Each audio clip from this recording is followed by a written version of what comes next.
എമ്പുരാന്റെ വിജയത്തിനു പിന്നാലെ തിയേറ്ററുകളെ ഇളക്കിമറിച്ച് മുന്നേറുകയാണ് മോഹൻലാൽ നായകനായ തുടരും. യുവ സംവിധായകനായ തരുൺ മൂർത്തി അണിയിച്ചൊരുക്കിയ ചിത്രത്തെ പ്രേക്ഷകർ ഇരുകൈ നീട്ടി സ്വീകരിക്കുകയാണ്. ബോക്സ് ഓഫീസിൽ ഇതിനോടടക്കം 200 കോടിയോളം ചിത്രം സ്വന്തമാക്കി കഴിഞ്ഞു.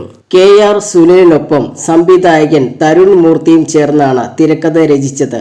രജപുത്ര വിഷ്വൽ മീഡിയയുടെ ബാനറിൽ രജപുത്ര രഞ്ജിത്താണ് ചിത്രം നിർമ്മിച്ചത്.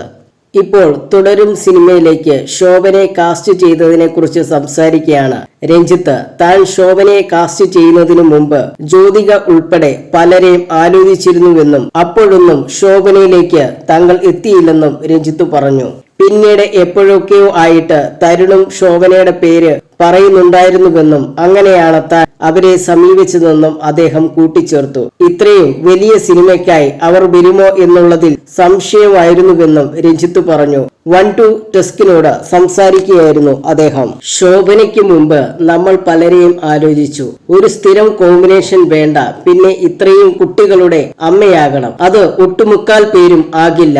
അങ്ങനെയുള്ള കാര്യങ്ങൾ പലതും വെച്ചിട്ടാണ് നമ്മൾ കാസ്റ്റിങ്ങിനെ വിളിക്കുന്നത്. ജ്യോതികയെ പോലുള്ള ഒരുപാട് ആളുകളെ നോക്കിയതാണ്. ആ സമയത്തൊന്നും ശോഭനയിലേക്ക് നമ്മൾ എത്തിയില്ല. കുറച്ചു കഴിഞ്ഞപ്പോൾ മറ്റുള്ളവർക്ക് തിരക്കുകൾ പോലും.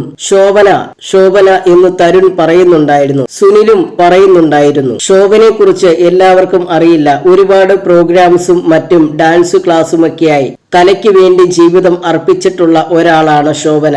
അപ്പോൾ അവർ വെറുതെ ഇരിക്കില്ല, ഭയങ്കര ബിസിയാണ്.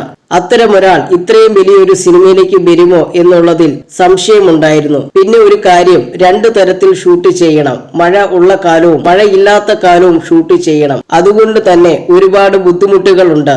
ചേട്ടനൊന്ന് ചോദിച്ചു നോക്കൂ, നിങ്ങൾ തമ്മിൽ അടുപ്പമുള്ളതല്ലേ എന്ന് തരുൺ ചോദിച്ചു. അപ്പോൾ തന്നെ ഞാൻ ശോഭനയെ വിളിച്ചു, രഞ്ജിത്ത് പറഞ്ഞു.